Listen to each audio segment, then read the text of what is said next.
and ready! GMA Weather. Bisyong totoo ng GMA News. Hi, good morning Susan at good morning mga kapuso. Isa na pong bagyo na may kategoryang tropical depression ang binabantayan natin dito sa may o yung low pressure area dyan sa may Pacific Ocean.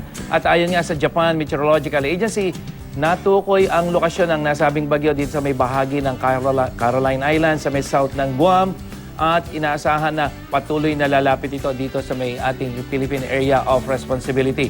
At ayon sa Metro Weather, mataas ang posibilidad na pumasok itong nasabing tropical depression, posibleng araw ng Biyernes o Sabado dito sa ating PAR at lalapit yan dito sa may Visayas o kaya ay sa may Bicol region.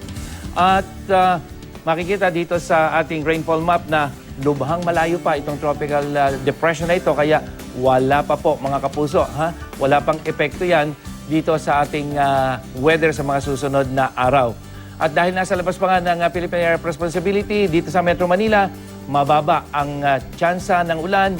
Maghapon yan mga kapuso at yung ating maximum temperature posibleng pumalo ng 32 degrees Celsius pagdating sa hapon.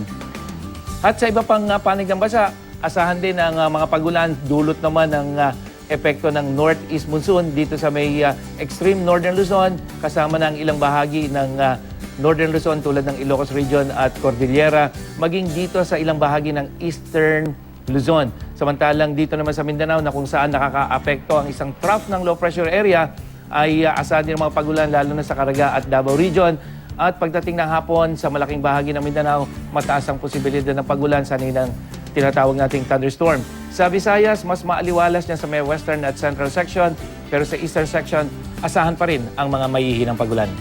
Yan ang latest mula sa GMA Weather. Ako po si Nathaniel Cruz, magplano para sigurado. I am ready. Serbisyong totoo ng GMA News.